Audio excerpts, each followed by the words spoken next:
कहते हैं आलस्यम ही मनुष्यानाम शरीरस्थो महारिपो नास्त उद्यम समो बंधु कृत्वा यमुना वसीदति।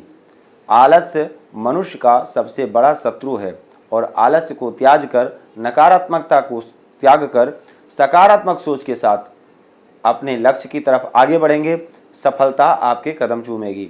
नमस्कार, मैं ज्योतिर्विद अमरीश तिवारी कर्क राशि वालों का हाल लेकर के आप सभी लोगों के समक्ष उपस्थित हूँ। कैसा रहेगा नवंबर 2020 और यही गुरु मंत्र कर्क राशि वालों के लिए है, क्योंकि कर्क राशि के स्वामी चंद्रमा हैं। कर्क राशि के जातक आलसी होते हैं। आलस्य में आज के काम को कल पर टालते हैं, जिसके चलते बहुत बार बड़े बड़े ऑफर्स को मिस कर जाते हैं, जिसके कारण कई बार बड़ी बड़ी अपॉर्चुनिटी हाथ से निकल जाती है। तो आपका सबसे बड़ा शत्रु कौन है? आलस। आलस को त्यागिए, सकारात्मक सोच के साथ आगे बढ़िए, निश्चित है सफलता आपके कदम चूमेगी। इस मंथ में कई बड़े ग्रहों का परिवर्तन भी होने वाला है। इसके साथ साथ 13 नवंबर को धनतेरस का पर्व मनाया जाएगा। 4 नवंबर को करवा चौथ, 13 नवंबर को धनतेरस व 14 नवंबर को भगवान गणेश व लक्ष्मी जी की साधना करके आप अपनी अभीष्ट कामनाओं की प्राप्ति कर सकते हैं। अगर आप किसी को पसंद करते हैं, विवाह करना चाहते हैं, विवाह के संयोग में बाधाएं आ रही हैं, उसके लिए, क्योंकि दीपावली का जो पर्व है इसमें अमावस्या की रात में बैठ करके अटूट साधना की जाती है। साधक अपने मंत्रों की साधना करते हैं, सिद्ध करते हैं, और इस 2 घंटे में की हुई साधना बहुत ही बड़ा लाभ देती है। आप भी कीजिए, धन के लिए कीजिए, परिवार के लिए कीजिए, परिवार की सुख शांति के लिए कीजिए, अपने बिजनेस व्यापार को बढ़ाने के लिए कीजिए। घर परिवार में किसी प्रकार का अगर कलेश है, उस कलेश को दूर करने के लिए कीजिए, क्योंकि भगवान गणेश जी व माता लक्ष्मी हर विघ्न बाधाओं को दूर करने में सक्षम हैं। विघ्न हरता हैं गणेश जी, रिद्धि सिद्धि के दाता हैं, शुभ और लाभ जिनके पुत्र हैं। और हर प्रकार की जाकी रही भावना, जैसी प्रभु मूरत देखी तिन तैसी, जो आप चाहेंगे वो मिलेगा। विशेषकर उसकी साधना अलग अलग है। आपको किस फल की प्राप्ति चाहिए, उसके लिए उपाय उसका कुछ भिन्न है, जो कि आप फोन करके पूछ सकते हैं। स्क्रीन पर दिए गए नंबर पर आप कॉल करके हमसे जानकारी प्राप्त कर सकते हैं कि आपको किस प्रकार से साधना करनी है, किस मंत्र का जाप करना है और किस काम के लिए आपको किस मंत्र का जप करना है, क्योंकि जैसा आपका कार्य होगा उसी प्रकार का मंत्र का प्रयोग होगा। अगर शिक्षा के लिए करना चाहते हैं तो उसके लिए अलग मंत्र है, अगर प्रेम के लिए करना चाहते हैं उसके लिए अलग मंत्र है, अगर धन के लिए करना चाहते हैं तो उसके लिए भी अलग विधान है। तो किस प्रकार से आपको साधना करनी है, इसका आपको विशेष रूप से ध्यान रखना है। साथ ही वो समय होगा रात्र को 12 बजे से लेकर के और 2 बजे तक, यानी 14 तारीख की रात में 12 बजे से प्रारंभ होगा और 2 बजे तक सिंह लगन में ये पूजन किया जाता है। दूसरे नंबर पर आप घर में जो माता लक्ष्मी जी की, स्थिर लक्ष्मी की साधना करेंगे, वो शाम को 5:30 बजे से लेकर के 7:30 बजे के बीच में वृषभ लगन होगा। इस समय पर आप साधना करेंगे। अगर दुकान, ऑफिस, व्यापार स्थल पर अगर आप पूजन करना करेंगे तो उसका समय होगा अभिजित मुहूर्त दिन में 11:49 से लेकर के और 12:33 तक। वहीं पर अगर चौघड़िया की बात करें तो चर की चौघड़िया होगी सुबह 8 बजे से लेकर के और 9:47 तक। लाभ की चौघड़िया होगी 9:47 से 10:47 तक। अमृत की चौघड़िया होगी 10:49 से 12:11 तक और शुभ की चौघड़िया होगी 13:34 से लेकर के और 14:56 तक। ये दिन की चौघड़िया है। अगर आप दुकान पर पूजन करते हैं तो चर की चौघड़िया में अगर पूजन करेंगे तो आपके लिए शुभ होगा। साथ ही लाभ की चौघड़िया में भी पूजा आप कर सकते हैं, अच्छा है।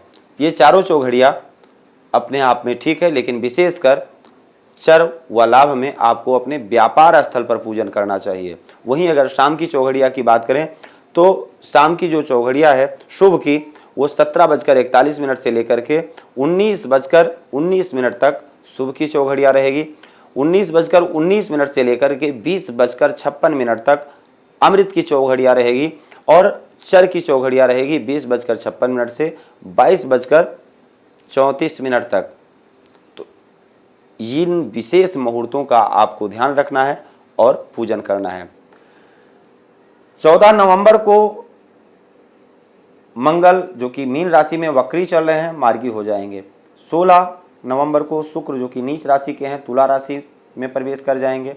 और 16 नवंबर को ही सूर्य भी नीच राशि के जो कि गोचर कर रहे हैं, वो भी वृश्चिक राशि में प्रवेश कर जाएंगे। 20 नवंबर को देव गुरु बृहस्पति मकर राशि यानी नीच राशि में प्रवेश करेंगे।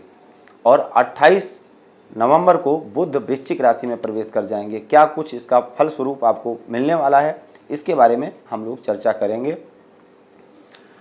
प्रिय दर्शकों, मैं हूं या आप, आम हो या खास, हर जातक के महीने में 2-4 दिन ऐसे आते हैं जो तनावपूर्ण होते हैं, बिना किसी कारण मन अशांत रहता है। उसका कारण है चंद्रमा का गोचर। हमारे मन और मस्तिष्क के कारक हैं चंद्रमा। किसी ने कहा है मन के हारे हार है, मन के जीते जीत।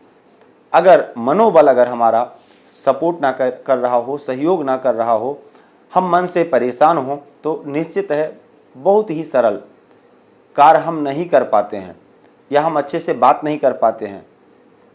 हम इन तारीखों को आपको इसलिए पहले बता रहे हैं कि आप इन तारीखों को अगर किसी विशेष कार्य के लिए जाते हैं तो ध्यान में रखेंगे तो अपने इस मंथ को और भी बेहतरीन बना सकते हैं। आपके लिए ये तारीखें हैं 4, 5, 13, 14, 22 और 23। इन तारीखों में आपके राशि से चंद्रमा का गोचर चतुर्थ, अष्टम व द्वादश स्थान में होगा। आपके राशि से चतुर्थ स्थान में सूर्य का गोचर है और आपके जो कर्म स्थान के स्वामी हैं मंगल, जो कि आपके कर्म स्थान से द्वादश स्थान में गोचर बस हो रहे हैं। अधिक भाग दौड़ रहेगा, संघर्ष अधिक करने की जरूरत है। सबसे पहला उद्देश्य मेरा यही है आपके लिए कि आलस में मत बैठिए, अपने आप को, अपनी क्वालिटी को पहचानिए। आप कर सकते हैं क्योंकि आपके कर्म स्थान के स्वामी मंगल हैं जो कि वक्री होकर के आपके कर्म स्थान से द्वादश स्थान में गोचर कर रहे हैं। अपने से श्रेष्ठ जनों के साथ, अपने ऑफिसर्स के साथ, जो आपके बॉसेस हैं, वेल विशर हैं, उनके साथ आपके संबंध अच्छे हों, ऐसा प्रयास कीजिए। साथ ही 14 नवंबर के बाद जब मंगल मार्गी हो जाएंगे, वहां से समय आपका काफ़ी हद तक आपके फेवर में होगा। राहु एकादश स्थान में गोचर कर रहे हैं। कर्म अगर आप करेंगे, निश्चित है उसका हर प्रकार से लाभ आपको मिलेगा। इस समय पर कुछ ऐसे योग बन रहे हैं कि आप धर्म विपरीत के लोगों से आपको कुछ अच्छा लाभ मिल सकता है। पश्चिम दिशा की यात्रा से आपको काफ़ी अच्छे लाभ के संयोग दिख रहे हैं। यात्रा अगर लंबी यात्रा करते हैं या जॉब में परिवर्तन करना चाहते हैं, समय उत्तम नहीं है। इस समय जहां पर भी हैं, जैसे भी हैं, आप वहीं पर मन लगा करके अपना काम समझ करके आप करेंगे, आपको लाभ मिलेगा। घर के परिवार के सदस्यों के साथ संबंध अच्छे हों, ऐसा प्रयास कीजिए। किसी के साथ अभद्रता का प्रयोग ना करें, आपके लिए अच्छा होगा। क्योंकि आपकी राशि से सप्तम स्थान में शनि का गोचर है। शनि देव सस महापुरुष योग बना करके स्थित हैं। आपके बिजनेस पार्टनर के साथ, आपके लाइफ पार्टनर के साथ का सहयोग आपका काफ़ी अच्छा मिलेगा। लेकिन आप अपनी क्वालिटी को पहचानिए, अपनी स्किल को पहचानिए, आप अच्छा कर सकते हैं। वहीं पर जो लोग पुलिस, फौज, प्रशासनिक सेवा, आईटी प्रोफेशन या किसी भी मीडिया क्षेत्र से संबंधित कार्य करते हैं, उनको इस समय उनकी छोटी सी भी गलती इस समय पर भारी पड़ सकती है। अपने श्रेष्ठ जनों के साथ, जो भी आपके सीनियर हैं, उनके साथ आपका संबंध अच्छा होना चाहिए। इसका आप विशेष रूप से ध्यान रखेंगे, निश्चित है इस मंथ को और अच्छा बना पाएंगे। इस मंथ में संगीत में, आर्ट में, घर की सजावट में आपका मंथ व्यस्त रहेगा या मन लगेगा, ऐसा भी कह सकते हैं। इसमें रुचि बढ़ेगी और सूर्य और बुध का प्रभाव आपके कर्म स्थान पर होगा, जिससे आप जो भी करेंगे उसका एक अच्छा ही पॉजिटिव रिजल्ट आपको देखने को मिलेगा। माता के स्वास्थ्य का विशेष रूप से ध्यान रखना है। परिवार के सदस्यों के साथ मधुरता बना करके रखनी है। केतु पंचम स्थान में है, पंचमेश मंगल वक्री हैं। इसलिए संतान से संबंधित छोटी मोटी चिंता हो सकती है। नए मेहमान के लिए प्रयास अगर कर रहे हैं, गर्भाधान का योग बनाना चाहते हैं, तो उसके लिए केतु का उपाय आपको करना चाहिए। देवगुरु बृहस्पति जो कि छठे स्थान में है, आपके कर्म स्थान को प्रभावित कर रहे हैं, निश्चित है उसका कुछ अच्छा ही लाभ मिलेगा। कार्य क्षेत्र में नई दशा नई दिशा आपको मिलेगी, नए लोगों का सहयोग मिलेगा, जिससे आप अपने व्यापार का विस्तार कर सकते हैं। फाइनेंस की दृष्टि से, यात्रा की दृष्टि से, शत्रुओं की दृष्टि से ये मंथ आपके लिए उत्तम रहने वाला है। अगर आप अविवाहित हैं, विवाह के लिए आपका प्रश्न है, तो आपकी दशाएं अगर सपोर्ट कर रही हैं, तो निश्चित है शनि और बृहस्पति का 20 नवंबर के बाद जो संयोग बनने वाला है, एक बहुत ही सुंदर राजयोग बनने वाला है। भाग्य स्थान के स्वामी का, सप्तम स्थान के स्वामी का ये संयोग आपको निश्चित है आपके घर में मंगल कार्य करवाएगा, आपके वैवाहिक जीवन को सुखद बनाएगा।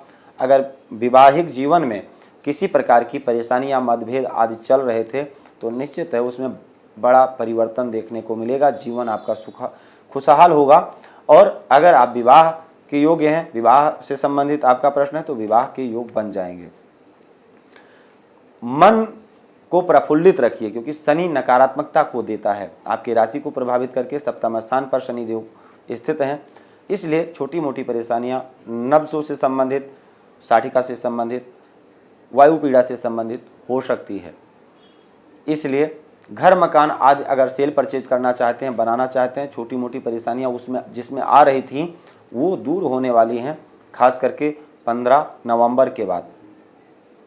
तो आपके लिए सिर्फ इतना ही। और अगर आपका कोई विशेष प्रश्न है, कुंडली का संपूर्ण फलादेश चाहते हैं, तो स्क्रीन पर दिए गए नंबर पर कॉल करके टाइम लेकर के बात करें। जो भी हो सकेगा हम आपकी सहायता, आपकी मदद जरूर करेंगे, आपको परेशानियों से बाहर निकालने में। क्योंकि शब्द शास्त्रम मुखम ज्योतिषम चक्षुषी श्रोत्र मुक्तम निरुक्तम च कल्पः करो, या तो शिक्षा वेदस्य सा नासिका पाद पद्मम द्वयम छंद आदोर बुधे। ज्योतिष शास्त्र वेद की आंख है, 6 शास्त्र हैं और ये वेद की आंख है। ये हमें रास्ता दर्शाता है, हमें दिशा दर्शाता है कि हमको क्या करना चाहिए, कब करना चाहिए और कितना करना चाहिए। तो अगर आप भी विश्वास रखते हैं तो एक बार बात करके देखिए, निश्चित है आपको रास्ता जरूर मिलेगा। जय सिया राम। भूमि, भवन, वाहन, धन, संपत्ति, शादी, व्यापार एवं संतान आदि से संबंधित समस्याओं से हैं परेशान और चाहते हैं उसका संपूर्ण निदान, तो ज्योतिर्विद अमरीश तिवारी जी से तुरंत संपर्क करें। हमारे संपर्क सूत्र हैं 9718504998। हमारे यहाँ वैदिक ब्राह्मणों के द्वारा सभी प्रकार के पूजा पाठ, कर्मकांड, यज्ञ अनुष्ठान, विवाह, गृह कलेश, काल सर्पदोष व नवग्रहों की पूजा आदि कराई जाती है। हमारे यहाँ सभी प्रकार के यंत्र, राशि रत्न, कवच, जन्मपत्री एवं रुद्राक्ष सिद्ध किए जाते हैं।